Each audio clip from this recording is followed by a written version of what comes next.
Because Wait, Bobby, wait. Okay. drop down. Who's Okay, not worry. Thank you. sorry? When you close, thanks. Yeah,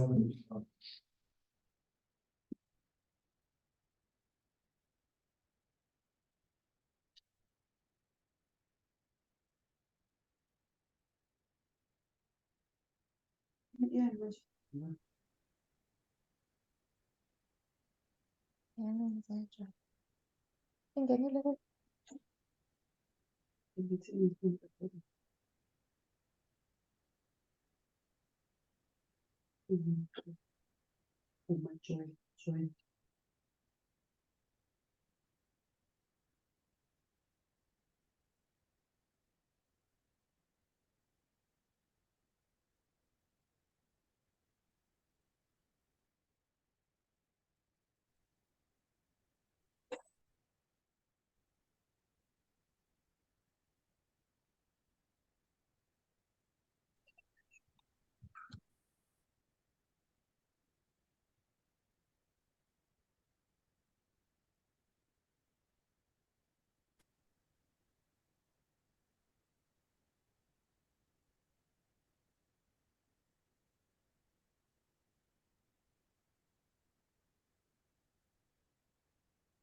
Yeah. Good morning, Annalisa.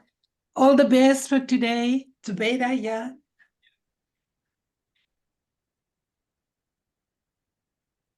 Good morning, everybody. Good morning, all.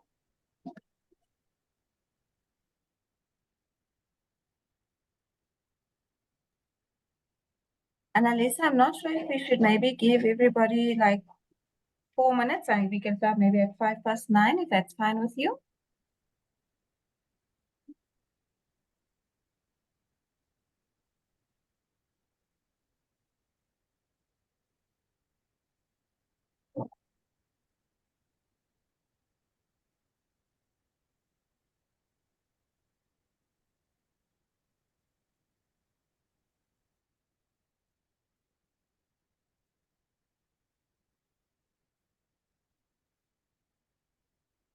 Can you hear me, Annalisa?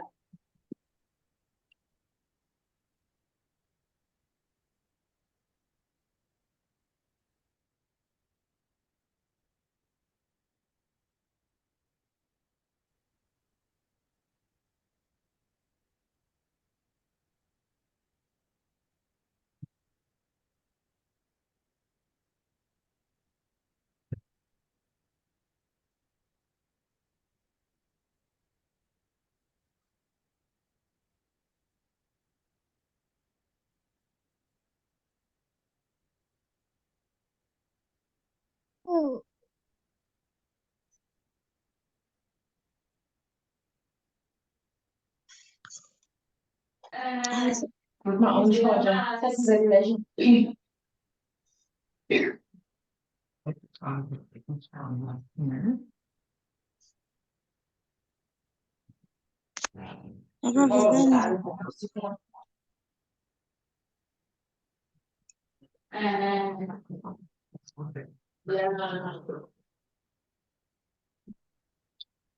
The close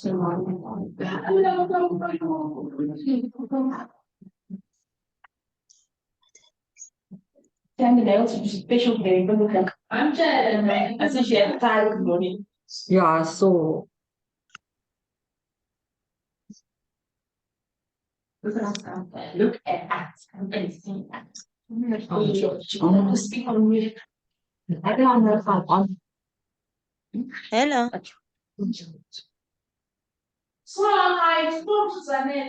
Wait, Tandeka, wait. No options. Wait, Tandeka, little chin.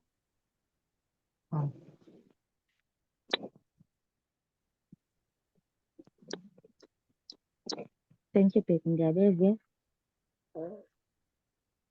But now it's quiet.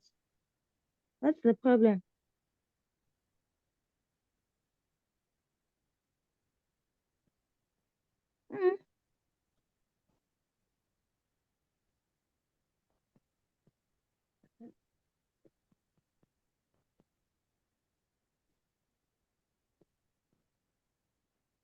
What's happening here?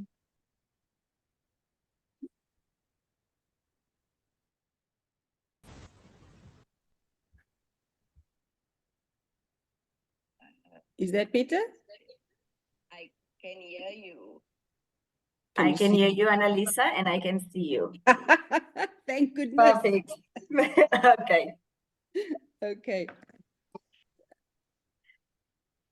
So you'll tell me Uh, when. Morning, everybody. I'm trying to see how many we have 25 participants. Yeah. I'm just checking to see if our speakers are online, Annalisa. Okay. No I problem. see Thelma is on.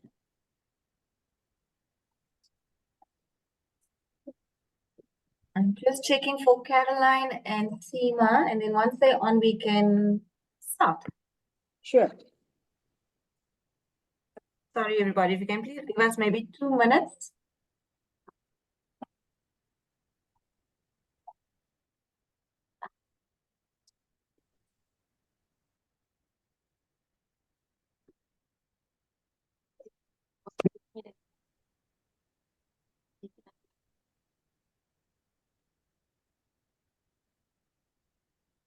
Hey, what happened?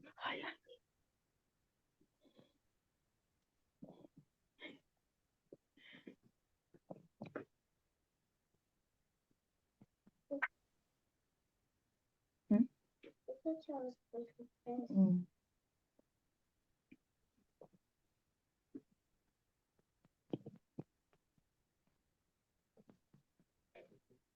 That's really again. They're not saying anything. Nothing.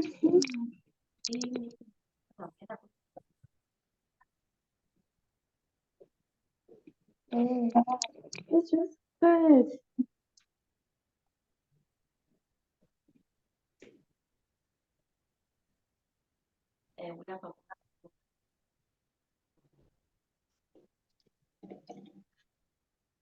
Thank you, baby. Thank you.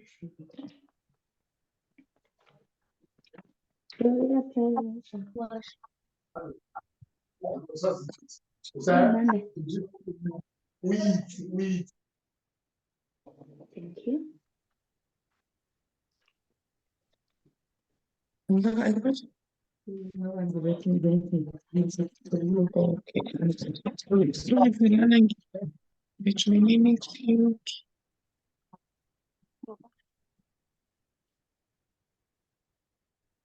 Good morning, all. I see we have Caroline and Thelma with us. I'm just checking to see if we have Seema online.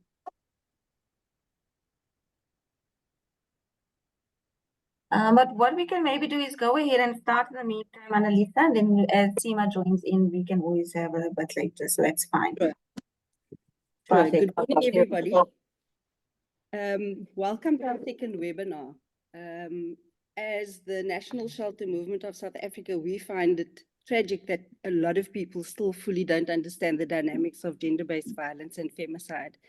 So we have these webinars and we introduce speakers and contributors who have been active and are doing measurable work in this field. The space that we've created is to unpack the myths. Oh, no. I'm sorry, somebody should put the speaker on mute because I can hear talking. Okay, thank you. As we unpack the myths, the stereotypes, the realities, and the challenges around this pandemic, and it is a global pandemic, not just a South African problem. So I want to thank you for availing yourself to our engagement. A win for us will be if every participant leaves having learned something new, contributed something. Congratulations. One or two, sorry, I can hear somebody speaking. One or two practices which they can implement in their lives, their work, their relationships. My name is Lisa Son, and I'm a member of the National Shelter Movement Board, and I'm standing in for our chairperson, Diane. I have the privilege of moderating our session today, and our program will be that we have 3 speakers. I'll introduce each of them. They'll have 10 to 15 minutes to make their presentation. Our request is that we save questions and comments and suggestions for the end of the presentations, because all of them might answer some of the questions that you have or the contributions that you want to make. So we'll make time for that at the end. And we're very happy to have you have this hour of your time. I'd like to go ahead and introduce our first speaker, who is Caroline Peters. Caroline's background is she started as a rape crisis volunteer in the 1990s. She is committed to addressing gender-based violence. I'm sure everybody's seen her on TV programs, on the news. She is an active citizen as well. She advocates for survivors. She shapes legislation, provides training, and participates in women's well-being organizations. Caroline's skills include being the founder of the first women's-led running club in Cape Town, and she is also the executive director of the Callis Foundation. Her activities include leading women's support groups, supporting vital court support. She coordinates the UNODC program for women in conflict with the law, and her mission is to break gender stereotypes in sports and male-dominated spaces for positive change in women and children's lives. Her topic is our lived realities. Welcome, Caroline, and I hand over to you. Thank you, Lisa. Good morning, everybody. Thank you for that introduction. You know, Lisa's some time ago, I think when we age, we don't mind the introductions, and yeah, and sometimes as women, we even too embarrassed about it, but I embrace all of that. So thank you for that lovely introduction. Good morning, everyone. I am indeed honored to be a part of this webinar, and especially for the National Shelter Movement. As Lisa said, I've been around the space for so many years, so the NSM also feels like home to me. So thank you. So I'm going to get right into it, Lisa, because when you said 10 to 15 minutes, I went in because I can talk a lot. I have a long, sorry, there's something that popped up. All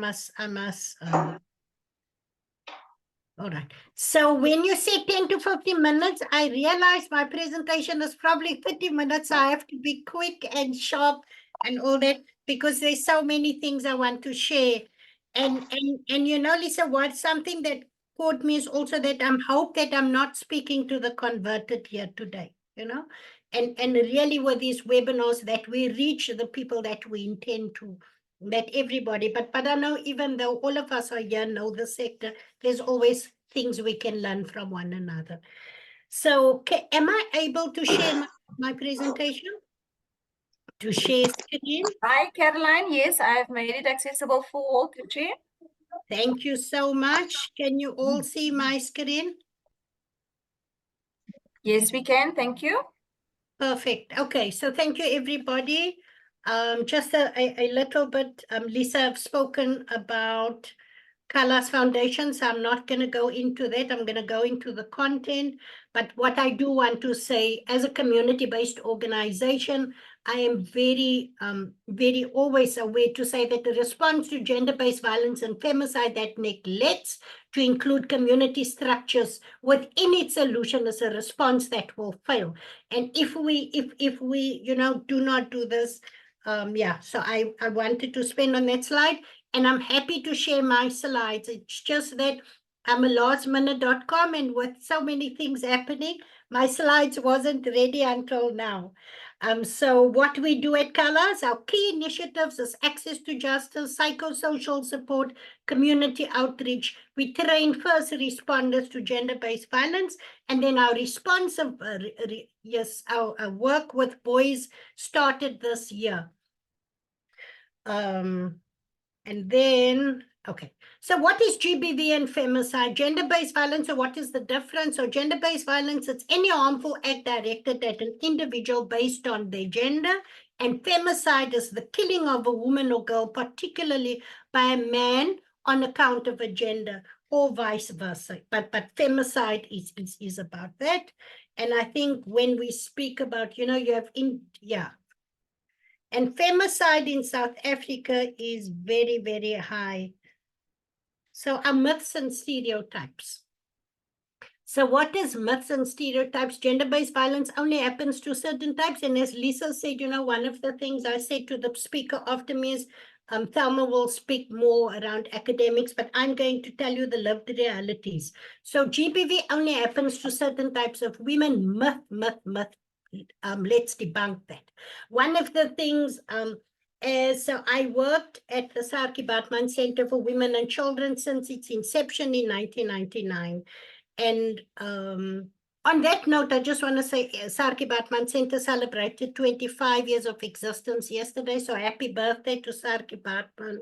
I know we shouldn't be celebrating these spaces, but I celebrate that there's spaces like this around.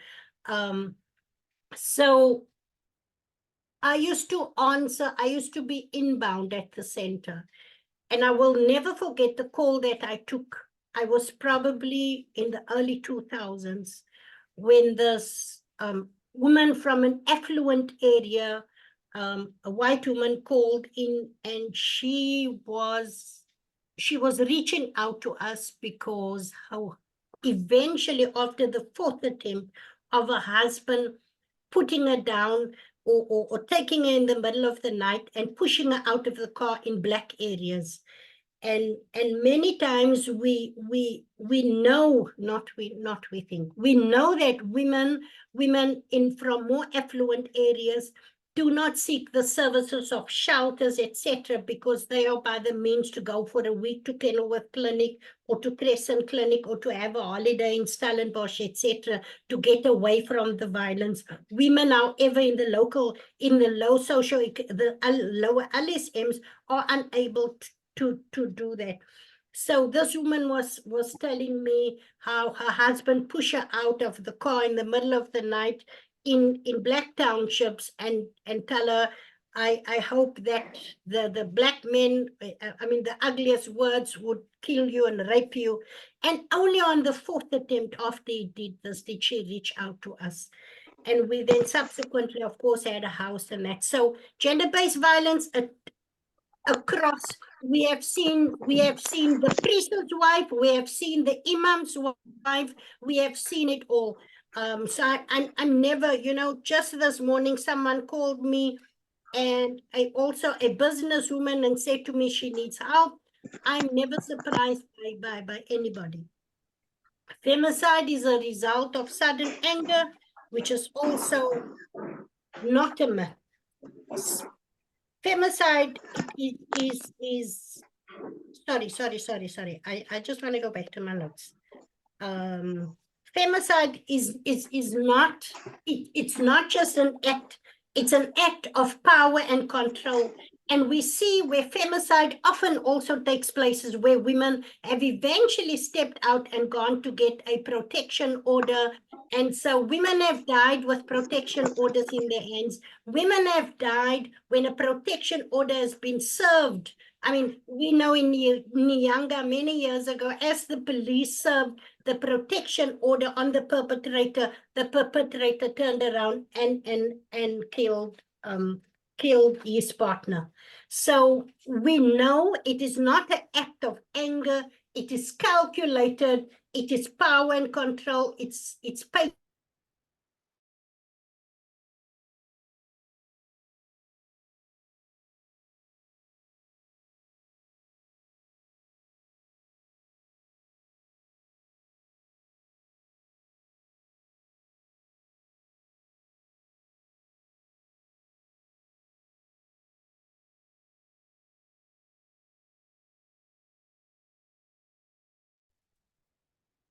I'm sorry, I'm not sure what happened there.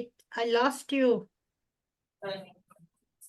We can hear you again, Caroline. Okay, can I just share my screen?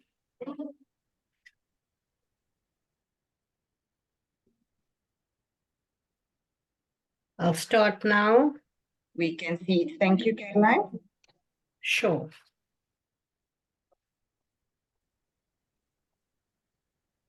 Okay, so where was I? Femicide. So femicide it's a myth that femicide is often as a result of anger or passion. It is usually premeditated and rooted in power and control. Victims are not to blame. So if we look at why women stay, and it's something me and Lisa just briefly touched on in the group last night. Lisa touched on that about why women stay, and often we blame her. We say, why don't she just leave? And women stay for various reasons. Women's stay for societies, so patriarchy, socialization. I'm sorry, I'm trying to speak so fast in my 10-15 minutes. So women stay for various reasons. Women stay because the church tells her. Women stay because the family says, as no way. Women stay for economic reasons. Women stay for their children. Women stay, she hopes for change. Women stay because she believes that, is going to change. That man that I fell in love with is somewhere around there, and maybe and the hope for change is always there with women. And we know, just about a month ago, I had so the woman that was held up, it was in the media, that was held up in hostage in a house in Lansdowne. A month before that, she was at our offices to come and seek help. And on that visit, she already had a blue eye. And so, of course, we encouraged her to seek a protection order. We assisted her to there. She got the protection order, but she went back to her husband. And so just 2 weeks ago, not even just about 10 days, then a month later, I read in the newspaper that she was held hostage, and a sister calls me, and at that stage I did not know it's her. And a sister called me to say, do you know it is her, that person that was held hostage? Last week she comes and visit me with 2 broken arms, a broken finger. He's now locked up at Paulsmoor prison, etc. So again, and when she came to me, she had so much shame that she went back, and I to affirm her and reassure her to say that, and one of the things that she said to me was that her and her daughter moved to Cape Town, and they didn't have place to go stay, so they went back there, So women stay for various reasons. We never question it. It's always change. It's always choice. It's always women needs agency, and so forth. And yeah, so women stay for various reasons. We have seen how our women leave the shelter to go back to perpetrators, and then in that period has been murdered. We have, so there's many, but there's still various reasons why women stay, and we never ever blame her for going back. My next slide. I just want to share some stats with you. So if you look at stats, so this was the last stats from SAPS. So 1,830 attempted murders against women. This was October to December 2023. 1,135 women were murdered in South Africa. This is only for a quarter. 285 children murdered. 15,284 sexual offenses were reported to the police. This is a reported matter. So you must remember, only 1 in 7. I mean, there's 2 studies. One study says 1 in 7. Another study says 1 in 9 rapes are reported. 12,000 rape cases were reported. 7,710 people murdered in South Africa. But here on this, one of the other things, so the impact, the psychological, physical, social, and economic effects on victims and society.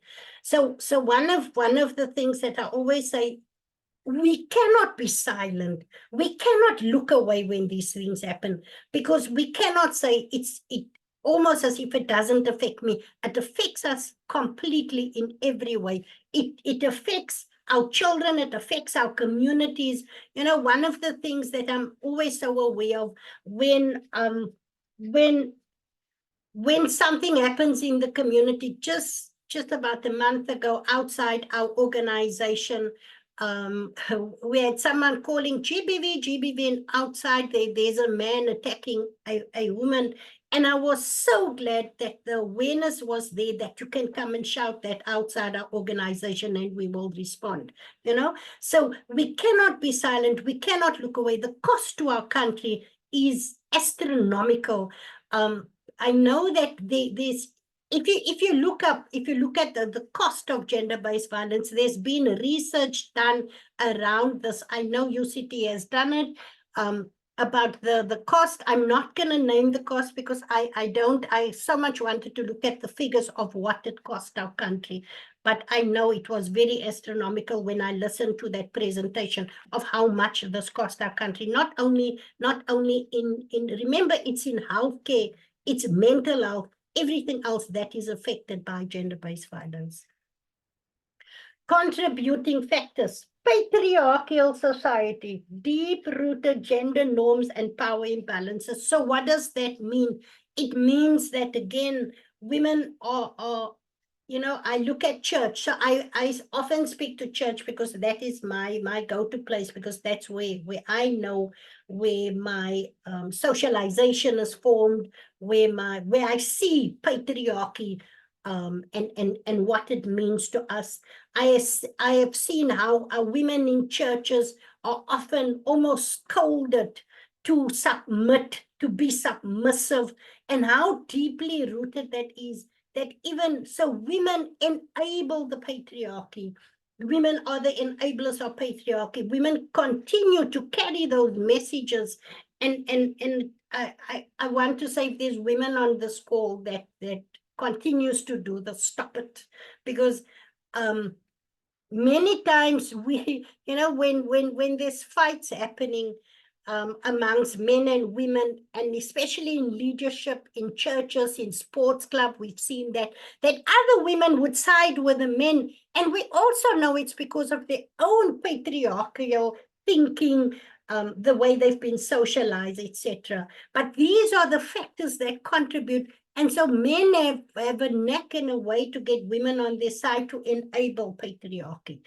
The economic inequality, we see it all the time, how our men earn more than women for the same job, how we do not value women's unpaid labor, how we say, no, she's at home, says, jou dag by die huis, you know, it's almost like she does nothing at home. Caring for your children, raising a family, being the homemaker while he's away, right here on the computer. Yeah, that's right. while he's away, you know, with his so his career is getting off, but you are the homemaker. The value you bring to what he does is equally important, you know, by doing that.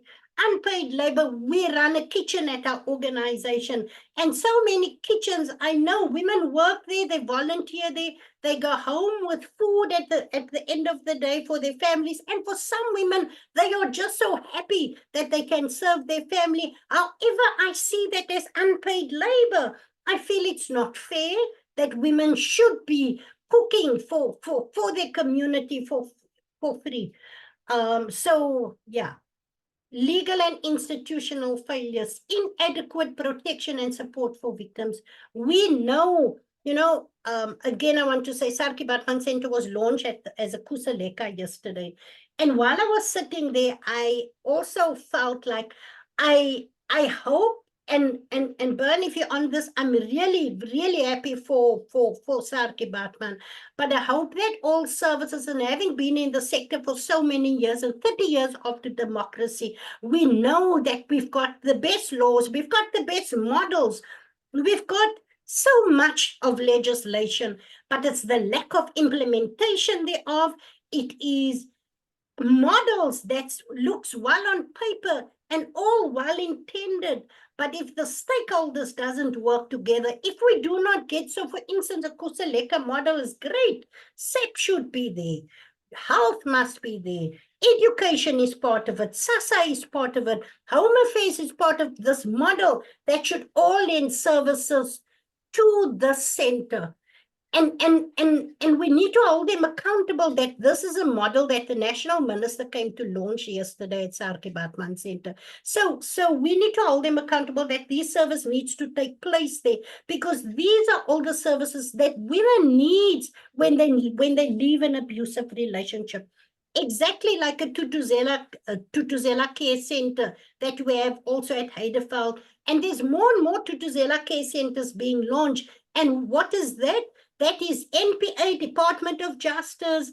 There's a service provider for containment, which would be a NPO for psychosocial support. So all the services is there for her to access justice, etc. But does it work for survivors? Not all the time. So we need to hold these services accountable. Challenges in addressing GBV, I'm going to be quick. Social and cultural barriers, stigma and victim blaming. Again, I want to say quickly, we blame victims all the time. We blame her for staying. I could say this client, we served her, we assisted her with a protection order. Why did she go back, etc., etc.? It's a cycle. It's a process, and there's various reasons. There's weaknesses in I'm saying there's not insufficient laws, but there's a lack of implementation and enforcement thereof. So we often see women go to SAPS, and she comes there with a protection order with a warrant of arrest, and they say no. They go out to him to warn him, but the police has got the original warrant of arrest, and the law says he's supposed to be arrested. So there's a lack of enforcement of the laws. There's also women come to SAPS, and women are often told, no, you must lay a charge, or no, go for protection order. Notwithstanding, there can be two processes happening at the same time. We can have the protection order, and so there can be criminal case happening at the same time. Yeah. And then lack of resources. So we know, I've seen Darlene on here, I've seen others on here, the limited access to shelters, legal aid, and mental health services for women. So we definitely have a lack of resources. We know that not so long ago, DSD was saying there's going to be budget cuts for all shelters, and we know what that was for all of us in the sector. Effective strategies and interventions. What do we need? Community education and awareness, changing attitudes and norms, legal reform, strengthening laws and ensuring enforcement. I again want to say, if we say strengthening laws, I know that we've got the new Domestic Violence Act and the amendment bill. I see where it can be strengthened, but we need to ensure that the act is enforced. One of the things, we've got the best national strategic plan with its 6 pillars. It speaks to everything that we need. And we're so happy that our president assigned the GBV Council into being now, before he leave office. But we have to see that all this work. Yeah. Support services, providing comprehensive support for survivors, which we have. But again, there's always a lack of, as an organization, a very small organization based within a community. I know court support is lacking. There's sometimes people that phone and ask for support, and our diaries is just too full. We cannot. So we need, what do we need? We need that to be resourced, our court support. Advocacy and activism, engaging civil society and policy makers, empowering individuals to recognize and respond to GBV through fostering a culture of support and solidarity within communities we serve. So we do that very well at Colors. We train GBV ambassadors and first responders, and for some, we do a 2 or 4 day workshop, depending on who they are.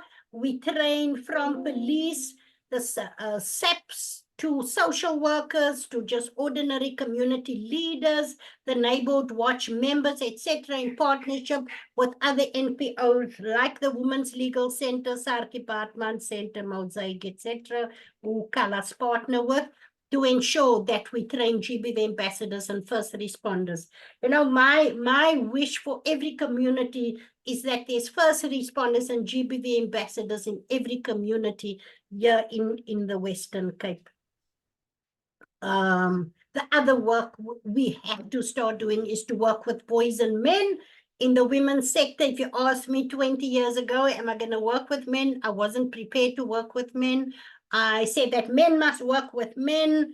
And if we're not going to do the work with boys and men, we're never going to reduce the number or eradicate gender-based violence. If we're never going to affirm boys, almost just change those stereotypes, we're not going to change. We're not going to win this war on gender-based violence.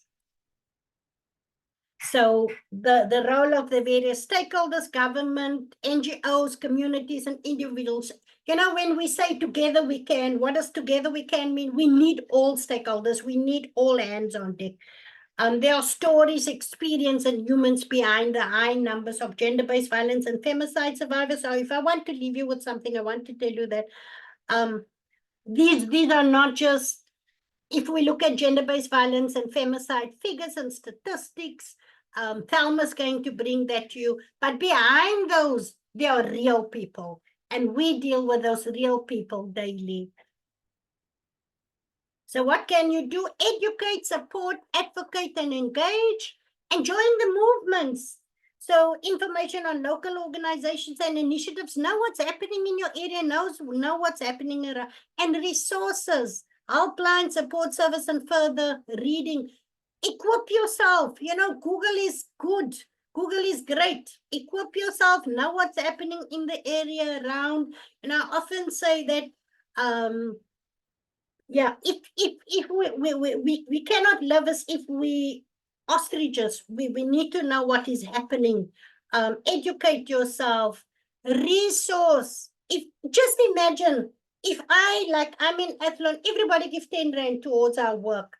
We can support more survivors. We don't want more survivors, but we say there's a need to support until we change the stereotypes and until we change the systems, until we break down, smash patriarchy. We're going to need to be resourced.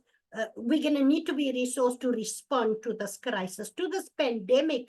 So my last slide says, the way to get started is to quit talking and begin doing. So thank you. And please go and vote tomorrow for, yes, please go and vote. Thank you, Lisa. Thank you, everybody. Thank you so much, Caroline, for that passionate, nourishing contribution. I think you address my most important issues are usually not shaming the victim and actually understanding people's circumstances and educating boys. It's such a big thing in all the communities you go around. Some people don't even know that gender-based violence is a crime, you know, especially young people, because that's their normal. And then also addressing the fact that gender-based violence goes across class, race. Everybody's impacted. Everybody's impacted. And a lot of the time people don't look for help because they're ashamed. So thank you for addressing all the interests and the concerns that I have. Thank you very much, Caroline. I'd like to introduce our next speaker, our next contributor, who is Dr. Thelma Oppold. And Thelma is a researcher at the University of Cape Town, specializing in violence against women and children.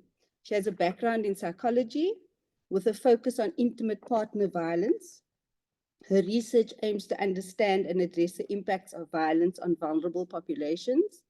And Dr. Oppold is dedicated to informing policies and interventions to create safer environments for women and children.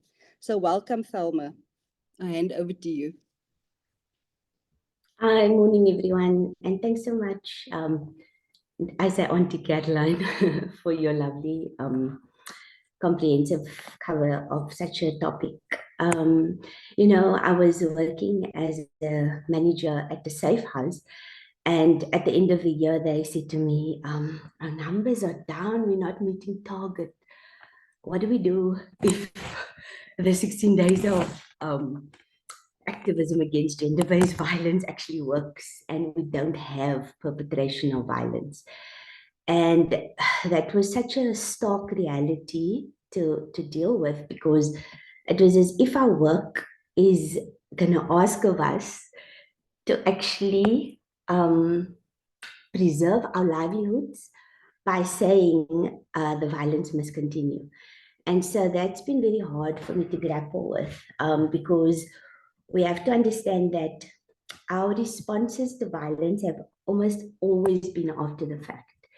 And gender-based violence, and even a safe house that I managed was an emergency safe house. We have so many post-violence strategies in place, and we have this framing around violence that it's always responsive. It's always, Okay. not that one. Excuse me, can I ask everybody to put their mics on mute, please?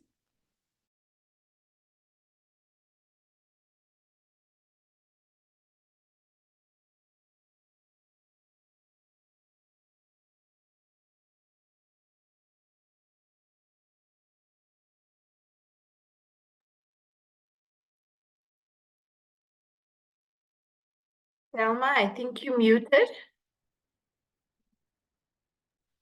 Thanks.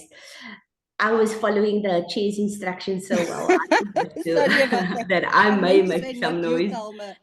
Thank you.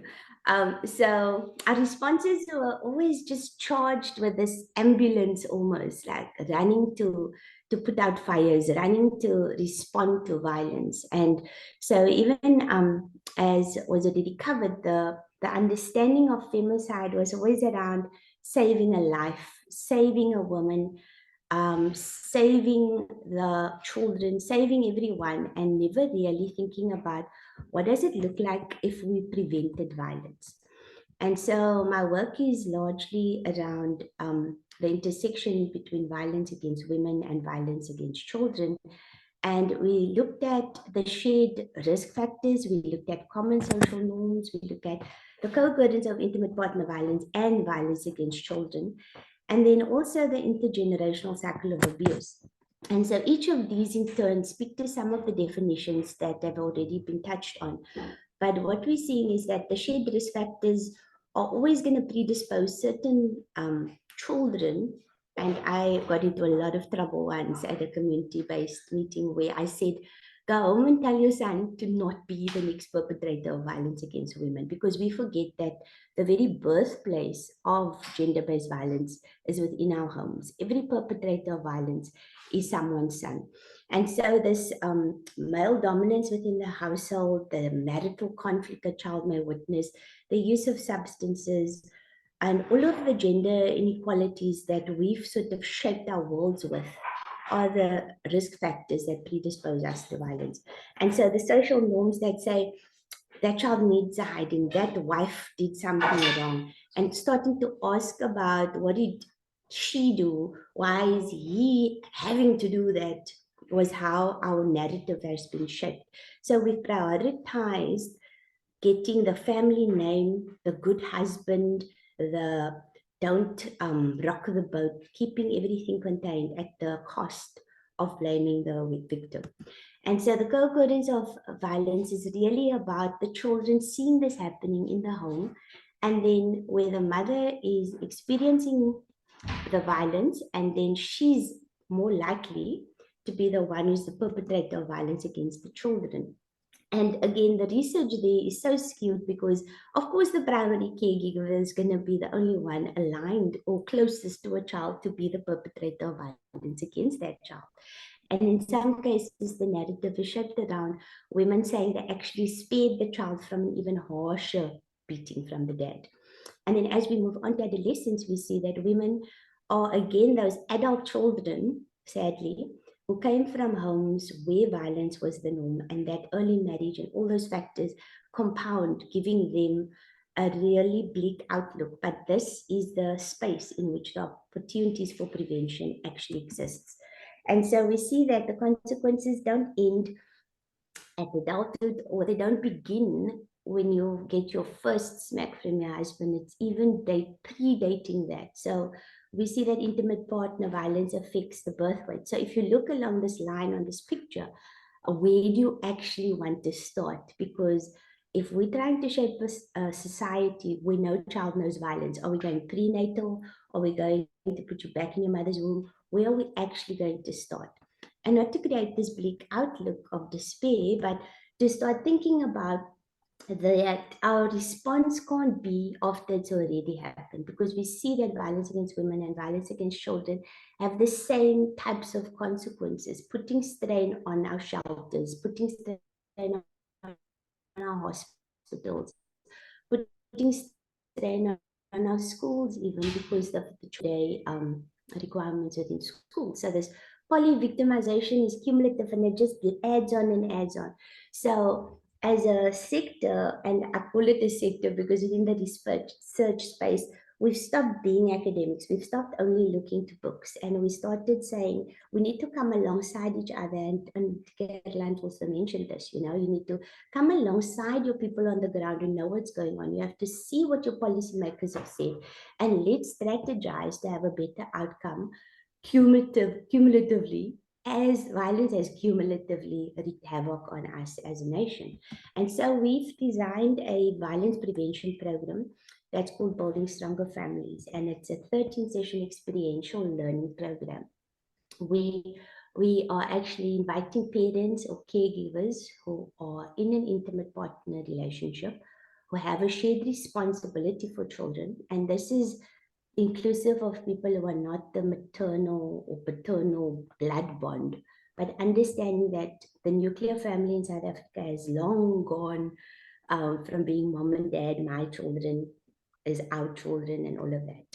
And because the study was based in Mitchell's Plain, we're back in Mitchell's Plain, asking those families to join us for a 13-week session, where we and actually see, let's not put the plaster. What does prevention look like? And so because we've used the words interchangeably, we've stopped understanding that prevention means the violence hasn't already happened. And it's not with a blue skies approach that we're going in saying, oh, in South Africa, there's this wonderful family that's been immune to all of the atrocities others have faced. No. We're saying, yes, there might have been historical incidents of violence, but we're looking for a family that's not in emergency mode, not in trauma mode, and we're asking them to join us for this program.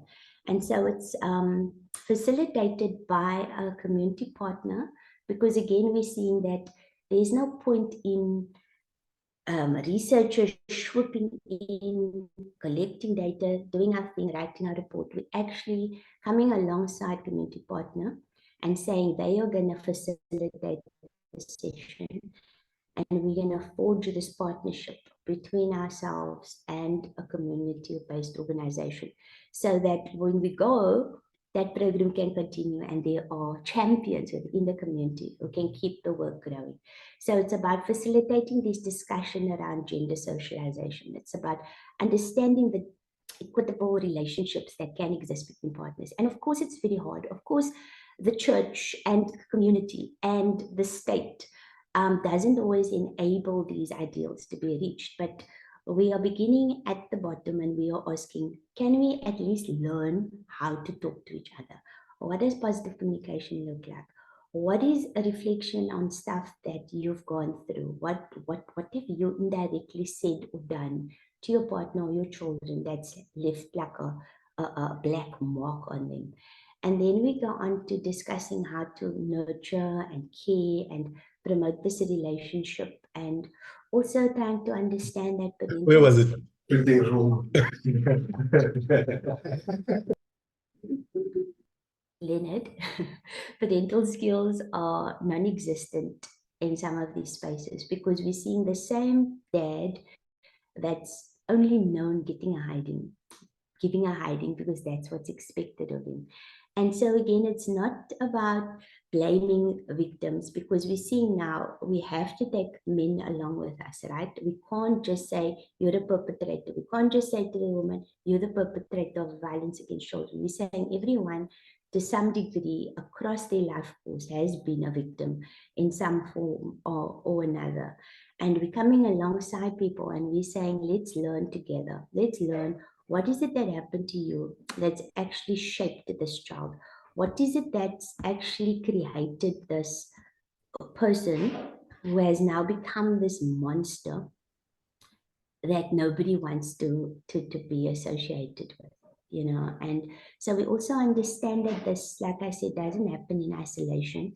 And no discussion from my side would be complete without looking at the socio-ecological model. So what we find is that the individual, right, that whether it's that child at the baseline or whether it's that actual adult male perpetrator, and we see the skewing of the stats, right? We know men are also victims of gender-based violence, but we are spotlighting the crisis that's violence against women, because of the numbers being disproportionately showing us women are far more often the ones who are the victims of gender-based violence. And so what we're trying to understand is that we can't actually get to a point where we're going to ignore that the stuff does not happen in isolation. So from the Bronfenbrenner model, if you can see it there now, we understand, right? We said the men who have been these perpetrators of femicide, they spoke about the rough childhoods, they spoke about going through seeing mommy do this to daddy, but there are also other men who haven't done that, and they are also perpetrators of violence. So what is it that actually gets an individual to be so shaped into a mold that they sometimes haven't even gone through? So we understand that the individual is completely and utterly almost impacted by a relationship from outside of themselves. And even though we think it's individual actions, it's individual decisions that happen, and me, myself, and I am this and I am that, and we use such a self-framed approach to life, your relationships do shape you. Your close relationship with that victim or with that perpetrator shapes you. Your friends and your partners' friends, and how your family sees you, that shapes you. And so we also see that communities like schools and workplaces and neighborhoods, if they're all colluding against a perpetrator, or they're all colluding against a victim, what chance does an individual actually have to thrive? And of course, we see the broader societal factors. We see health and policies, and we see all of the shaping a society that then indirectly has an effect on the community, in turn on the relationship, and ultimately on the individual. So a person is not really just a person, and we broadly shaped the Bronfenbrenner model around Ubuntu, but it's definitely this multifaceted approach that's going to get us the best possible outcomes. So to end off, I just want each one of us to just maybe quickly, I'm going to just skim through my myths again and take ownership of which myth pops into your head as a yes, but, and a maybe. Because I think preventing violence really starts with us. We have to shift our own beliefs. We have to shift our own norms. We have to shift what it is that we believe about gender-based violence, about women, about men, before we actually have a chance. And so we must sometimes, yes, the implementation of laws from a societal level, from a global perspective is great, but let's also go to the core and start looking at, what can I do? What have I done? What do I not want to do? Because as we step into this new era politically, we also have to understand that policies do make a difference. We've seen numbers come down. Femicide stats have gone down when crime violence laws are in place. And more recently, we've seen when the law says you must wear a mask, we're all wearing a mask. So we mustn't disregard how policy can actually shape behavior.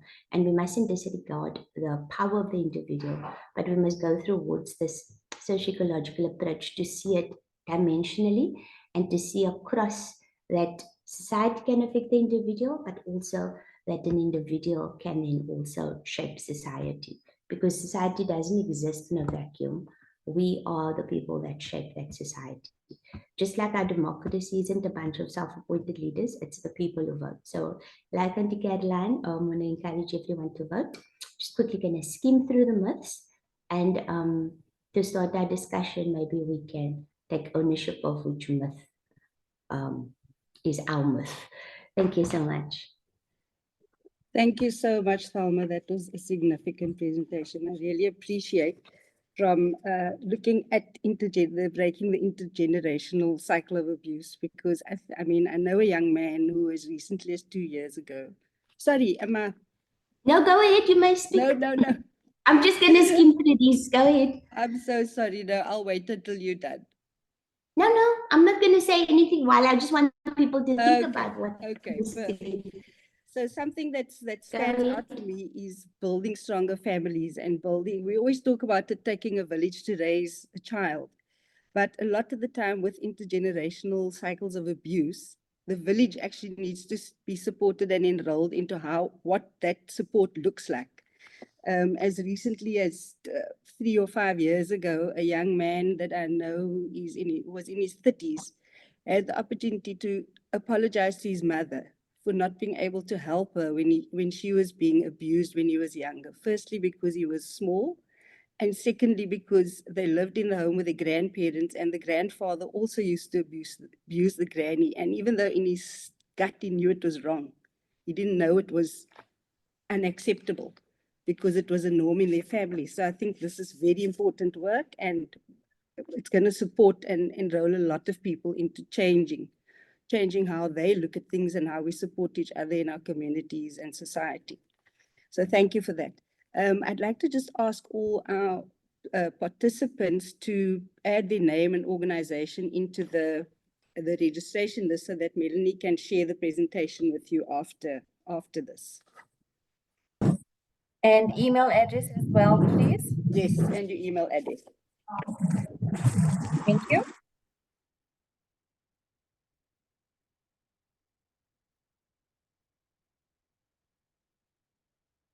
So we'll move on to our final contributor, who is Seema Daya. Seema is a psychology graduate with a passion for women's development. She transitioned from a research career to become an advocate at the NISA Institute of Women's Development. Under Dr. Zubaida Dango's guidance, she rose from a volunteer to the program's manager, overseeing various projects and campaigns in the gender sector for the last 16 years. Seema's work includes managing programs, mentoring shelters, and developing gender sensitivity initiatives for Uber, the company. With a vision to be a feminist activist, she aims to create real change for women's lives. Welcome, Seema.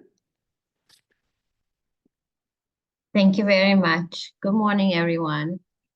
And thank you to Caroline and Thelma. Your presentations were very informative and very passionate. And it's definitely nice to be presenting along people like you today. So thank you very much. I'm just quickly going to share my presentation.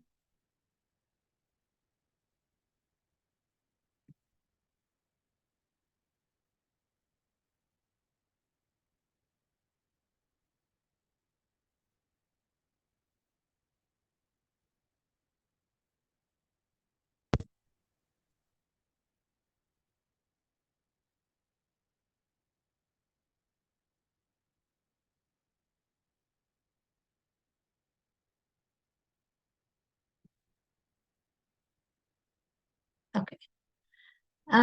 So good morning, everyone. I have been given the privilege to share some of NISA's work with everyone today. We were launched in April 1994, so this marks our 30th year, as we have just turned 30 in April 2024. And while NISA works to enable women to transform their lives and contribute towards positive changes in social norms and practices so that we are closer to achieving gender equality and the realization of women's rights and a world free of violence and discrimination. And in line with that, our vision is to enable women and children to live in a world free of violence and discrimination. And it is our mission to promote women's rights through empowerment, advocacy, service delivery, having collaborative partnerships and a transformative agenda in dealing with violence against women at various different levels, including local, regional, and national and international levels. NISA's work is both preventive and curative. We believe that we need to work holistically in order to make a dent on GBV in our country. As Caroline and Thelma have noted, that it is quite pervasive in our country. So in terms of our prevention programs, we do lots of education and training from basic and advanced counseling skills, which enable community members to at least understand and listen to survivors without judging, and then providing them with a necessary list of resources where they can reach out for assistance. I think those are important, as violence against women happens everywhere, and people are not often okay to come to organizations like ours because of so much of myths and stereotypes that are that revolve or surround violence against women. So they often go to your local neighbors, teachers, church members, or priests, pastors, for advice. And so these kind of trainings are often important to ensure that community members are also aware of gender-based violence and how to reach out to community members who are affected by it. Then we also look at self-esteem enhancement workshops, and we do training around the interface between gender-based violence and HIV/AIDS, as well as advocacy training. This all contributes towards having people become more active in the fight against violence against women and not to be bystanders. So as part of our campaigns and awareness initiatives, we have the Bystander Project, again, to ensure that we mobilize community members into action, because gender-based violence is everybody's problem, not just organizations who are actively involved in the field. And then we do sexual and reproductive health rights campaigns in schools. Like Thelma was noting earlier, there's different levels at which you can intervene, and often in adolescence, it is an important time to provide them with information and lots of assistance and guidance in terms of moving away from gender-based violence. Then we had publications like Rising Up, Moving On, We Are Those Girls, and many more. And these are publications that women wrote for themselves to have their voices heard. They can be made available to anyone who's interested, but they are also available on our website if anyone is interested in downloading them. And then in terms of our curative programs or our psychosocial support programs, we look at counseling through various different offices that we have in the south of Johannesburg. So we work in Lenasia, Soweto, Orange Farm, and then recently we've also started going to informal settlements like Tembelihle, and we have services that we provide through green door facilities in communities like Lehigh. So we are looking to expand those services. It's often very difficult for people to have transport to come out to services to our organizations. And so we are trying to take services closer to organizations. We do face-to-face counseling and telephonic counseling. And then we also have a shelter, which is not just a safe house. We also provide the physical space for reprieve. We provide psychosocial support services, as well as legal and economic empowerment opportunities through partnerships with law firms like Fask and Martinau, who provide our clients with legal support services based on issues such as maintenance, protection orders, and when parents are fighting over custody, so custody issues, those kinds of initiatives are definitely supported by the law firm. And it has really been of value to our clients. It's not easy to navigate your way through the criminal justice system, and having the lawyers on our side definitely helps to do that. So just more in terms of our counseling and shelter program, we do try and provide holistic care and support services. So like I mentioned, we do provide skills development opportunities, but in addition to the psychosocial and emotional support and health and well-being, we also try and encourage women to exercise. So there's Zumba classes that members of our community come and provide for clients on a volunteer basis. So it's not something that happens all the time. We've had people come in and do self-defense programs with some of our clients. And then while moms are in psychosocial support service programs, we often have people who assist the children during that time. And we also try and encourage women to see the good. So we help them celebrate birthdays, which they don't often get an opportunity to do. Then these are just some of our training initiatives.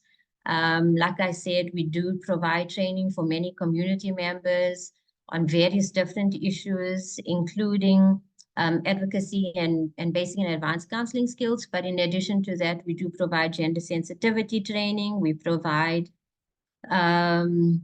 information on domestic violence, rape, all in an attempt to mobilize community members to act against violence against women. Over the years, we've had a number of different prevention campaigns, from drumming to end violence against women, to community dialogues, to going to universities and looking at issues around consent. And if it's always okay to say no, which it is.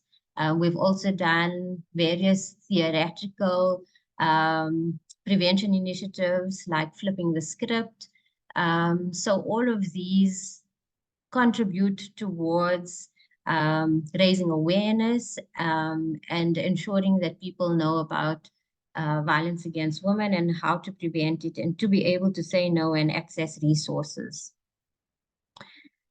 We've had a number of publications. I have spoken about Rising Up, Moving On, and We Are Those Girls. Rising Up, Moving On is a compilation of about 11 stories of survivors of gender-based violence who have been through our shelter program and have been through other support services through the organization.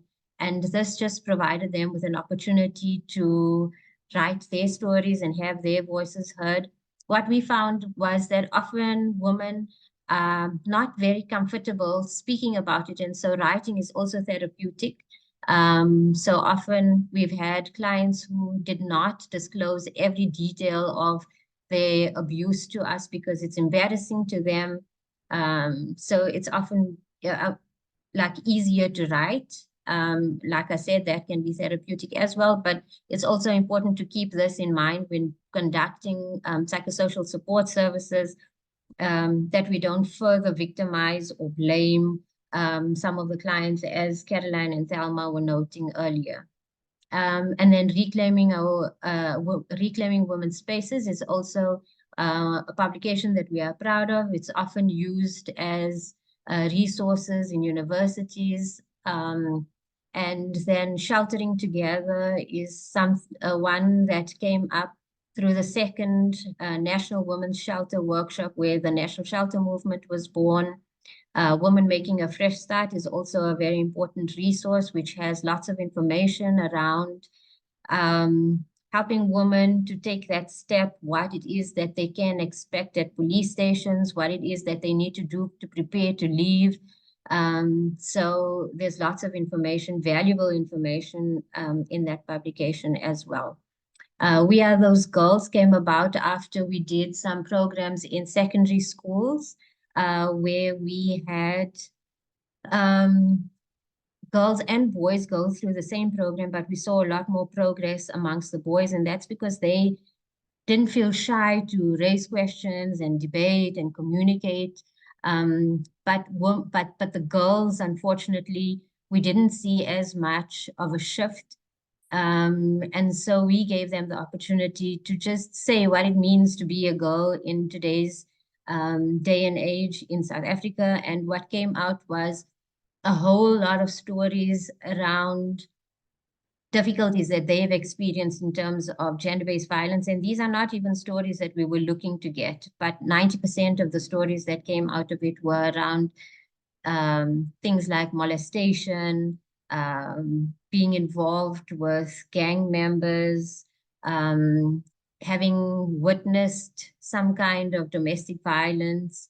And so it is very pervasive, but also what came out of that project is that violence against women is so normalized in our communities and in our country that people didn't even feel the need to come in for psychosocial support services because it's just something that happens in our everyday lives. It's normal and you take it and you just move on with life. And so it's become accepted. The violence has become accepted, and this is something that we need to shift away from. So definitely lots of work that needs to be done in terms of prevention. And then there's just a few stories of hope that was in the Rising Up, Moving On. I'll just share it with you to show you how women have moved on and how the stories can be used to inspire hope and to empower other women in domestically violent relationships or in intimate partner violence relationships to seek help. So one of the people who wrote the story said she was in love at 15, married at the age of 18. Everything was all blissful from the outside, but my new husband did not bother provisioning a plate of food on the table each night. I remember crying myself to sleep due to ravenous hunger. I was made to tag along with him to rave parties every weekend as the trophy wife, but abandoned at the door. I would leave home each day before sunrise to earn a living, while Irfan spent the entire day in bed. Added to this, my in-laws laid claim to everything and anything that I owned and worked for. As if the emotional and financial abuse was not enough, soon physical violence followed. The first time I truly experienced the physical strength of a man was when my husband shoved my head down a toilet bowl and flushed. My body went limp. I could not resist his hand against my head. I tried screaming, but only ended up coughing. My eyes and nostrils burned like I had never experienced before. I prayed to drown quickly so as to end the ordeal, but it was only the beginning of the physical violence. My journey to freedom. It took 2 months to convince Nishal's parents to enroll him to a drug rehabilitation facility. On the day of his admission, I stole back my cell phone and arranged a lift to the NISA head offices in Indonesia. Living in a safe house, I later preferred to call it, provided me with healing far beyond words. I was welcomed by strangers and cared for as if I were family. We were a group. I have since, leaving the safe house in March 2010, started my own allied medical practice, enrolled in a counseling course offered by NISA, and completed my master's degree. However, my most outstanding achievement is that I am able to be a mother, the daughter and sister who loves my family very much. And I have learned that the love of family is one that is one of life's greatest blessings. So again, just to reinforce that violence against women can happen to anyone, whether you're educated, not educated, doesn't matter what color of skin, what socioeconomic status you are at. This is just another story of one of our survivors. It was, I was 14 years old when I was raped by a stranger. I say the stranger because there was no relationship between me and that person. He was old and I was a kid who knew nothing about love. He destroyed my love. I was a virgin. He destroyed my life.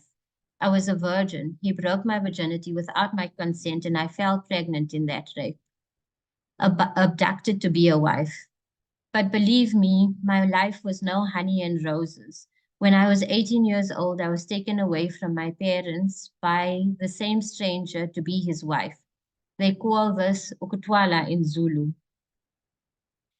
Things get worse before getting better. My husband forced me to leave my dream because of his selfishness. My life became very difficult. He started to become aggressive and violent. He started beating me. He abused me verbally, physically, emotionally, and financially. I was isolated from my family and friends. My husband would beat me if the baby cried. He would beat me if she played, if she became dirty. My husband turned my life into a living hell. After I came out of the hospital, I met a lady who was employed by the NISA Institute for Women's Development. She was very friendly. She didn't judge me, but she introduced me to the organization. I learned that they were helping women in my situation. I am now studying with a UNISA degree with UNISA for a degree in social work. From zero to hero, that is who I am. I didn't believe that I would see myself in the streets of a big university called UNISA. The first time I arrived there, it was like it was not really me. Because of where I came from, no one ever thought that I would be at the university. So those are just two examples of hope and the possibility of life beyond abuse. Thank you very much for listening. I know I've taken more time than I should have, but if you have any questions, I'm happy to take them. Thank you, Seema. Wow, those stories, each and every story always matters and never leaves us unimpacted. I think the aspiration and the inspiration, the motivation people get from hearing stories is invaluable, from the tragedy to the triumph of actually coming through, being the victim to being the survivor. And the fact that we refer to people that you help as clients, because it helps them to appreciate the courage that it takes to actually reach out and find help and to get help and to know that there's a safe space where they can learn about the law, what their rights are, but also a safe space where they physically can come for a reprieve. So well done, Nisa, on all the work that you do. Thank you so much. And yeah, just giving people valuable access, and it does make a difference because there's a ripple effect, you know, on the family, on that person's life. So thank you very much for that. I can't see if there are any questions. Melanie, do you see any questions or comments, or shall I invite people to ask questions to any of the contributors? None was stated in the chat. From my side, if you would like the recording and the presentation, please do not forget to register in the chat with your email address. That is beneficial for me to get that through to you. But yeah, we can open the floor up for any questions. Okay, over to you, everybody.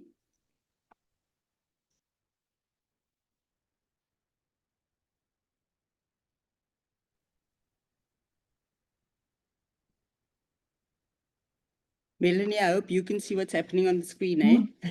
Yes, I can see and hear you clearly. While we're waiting for some questions or comments, I'd like to just ask, Seema, you mentioned something about economics and finances, and something that's interesting is that a lot of people in relationships which are abusive sometimes don't realize that they're being economically exploited, and that in South African law, you have the same rights with economic abuse as you do with physical abuse. And it's something that I learned when somebody went to get a protection order and was offered it purely because she was being financially abused. And sometimes people don't realize that that is actually what's happening. So I think that's a topic that we should explore sometime, because it wasn't even in my mind that it would carry the same weight, because it's something that you can't see. Definitely. I definitely agree. And often the financial abuse is kind of not really taken as something that's serious. But if you don't have the financial means to be able to look after yourself and do the things that you want to do, you are basically being captive. So maybe they're not physically holding you in a particular Yes. space, or but you cannot do anything. You have no Yes. self-autonomy, and sometimes that's often overlooked. And I know that it's difficult to get spaces in shelters if people say that they're economically abused. And I know based on some of the comments that we've had from some of the helpline people that it's difficult to place clients in shelters if there's economic Yes. and verbal abuse, and yet you can get a protection order for it. Order. So maybe it Yeah. is something that we should pick up We should explore. next.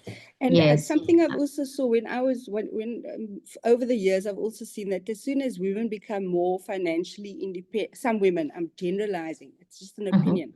As soon as women become financially independent, or they start earning more than their partners, it inevitably raises some kind of relationship issue. And that again goes back to patriarchy and all the norms and the way we've been conditioned as a society. Yes, so definitely. that's also something to discuss and flesh out maybe in another webinar. Definitely. How are we going? Any questions, Melanie? Yes, so Celia has made a comment. The writing of the letters is a good idea, and we'll be implementing that as well at Teresano. And then from Priscilla, she says, I would like to ask this Caroline for more information on the BBB program, please. Love the initiative. Can I answer that, Lisa? Please. Okay. Oh, firstly, I want to say, right, earlier on, there was a comment about the cost of GBV. In the chat, I've placed a KPMG did a study on this, and I placed a file in the chat. Too costly. So what the cost is of GBV, it's been costed a few times, but this is the study of KPMG that I've added to the chat, the actual cost of GBV. And then I want to add to Sis Priscilla, thank you for that. I want to tell you, I am very excited about the initiative, and we have seen these boys grow over the past 16 weeks. We have seen how they came in unsettled and what affirmation did to them, what it did to them. So in our program, we speak about identity, we speak about consent, we speak about how to set goals. We've got a mentorship program, like a big brother, little brother program for them. And we have seen, I mean, it's 16 weeks with them. We've taken them on a hike. And I also want to encourage anybody that want to do preventative work with boys and men to join the Men Engage South Africa network. And in the network, it's all organizations that has programs for boys and men. And the initiatives, we don't have to replicate. You know, there's studies done, there's programs in the preventative network. If you go onto their website, there's programs there. I would suggest you look at the programs if you want to. I will leave you with my details as well if you want to engage me further on that. What did we do? How did we start it? And you know, we started just because there was a need here in our community. We say boys 11 to 16 is especially vulnerable to gangsterism on the Cape Flats. And that's why we then looked at the need and what it is. So if you want to engage me further, my email address is on there. Look at the preventative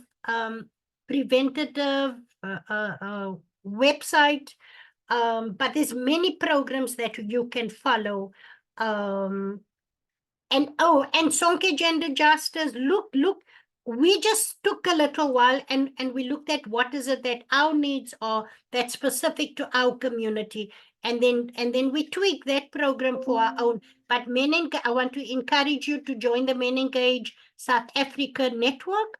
And in that network, there's also a lot of programs that's already been researched, documented, and you tweak it to serve your community. Thanks. Thank you, Caroline, for that. We've got, sorry, Annalisa, we've got another question from Siri. Financial abuse is so difficult to navigate through, more so that our clients are not employed and fully depend on their partners. How do you make them aware of it if they are of the view that it's not even their money to begin with? Is that addressed to anybody in particular? No, it's not, but if anyone would like to take it. Because I agree, I mean, I understand the question. I don't know the answer. Yeah. Okay, so Seema's raised her hand. Yeah. Actually, Caroline, I was just going to go back to what you were saying in that we often neglect to see the value of the work and the worth that women contribute to families. And so she might not be going out to earn money, but at the end of the day, she's looking after the family so that he can go out and earn money. And even if you have women who are working, they often or sometimes don't have access to their money. So all of the big decisions on who gets what in the household or what big items get purchased in the household still get made by men. So even if she is working, so for instance, one of the examples that I have,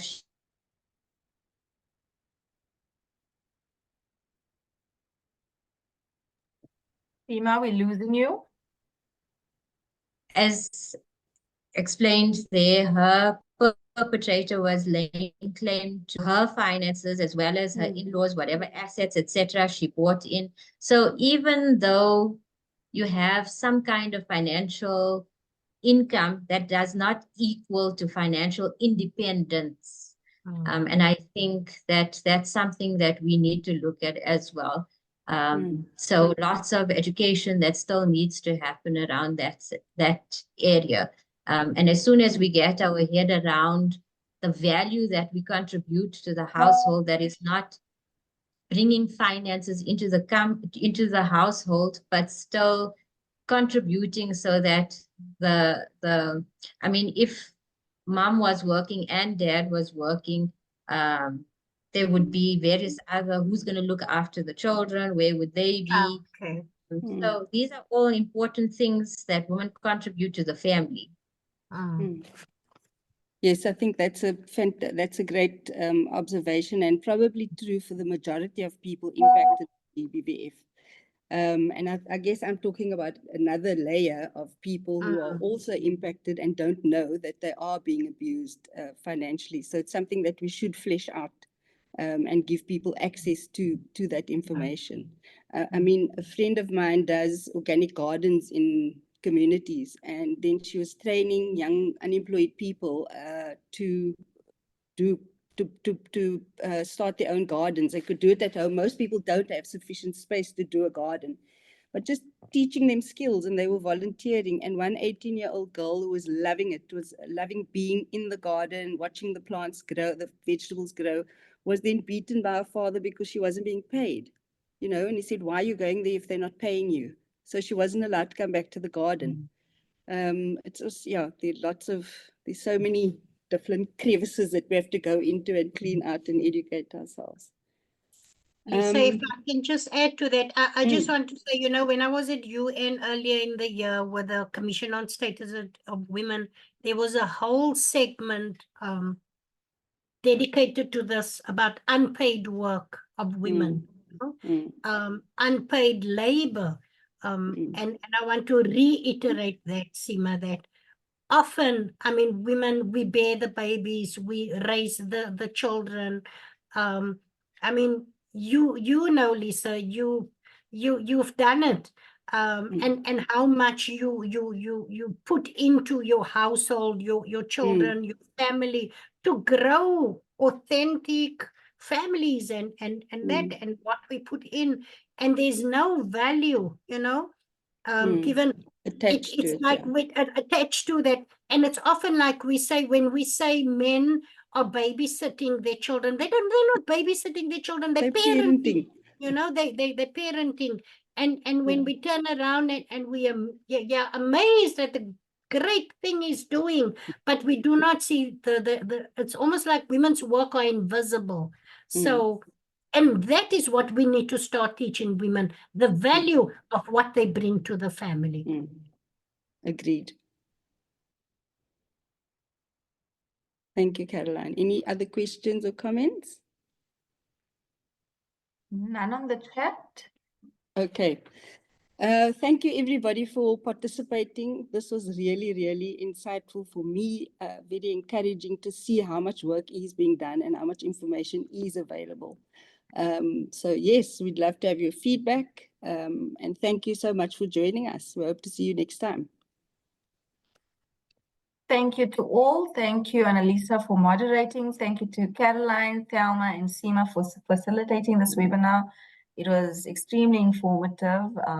And from the NSM, we'd like to thank you all for that and taking the time out to present, as well as to all who have made the time to attend the webinar. We thank you and we wish you a wonderful Tuesday and rest of the week. Thank you. Thank you. Thanks, everyone. Thank you. Thank you. Bye. Bye. Bye.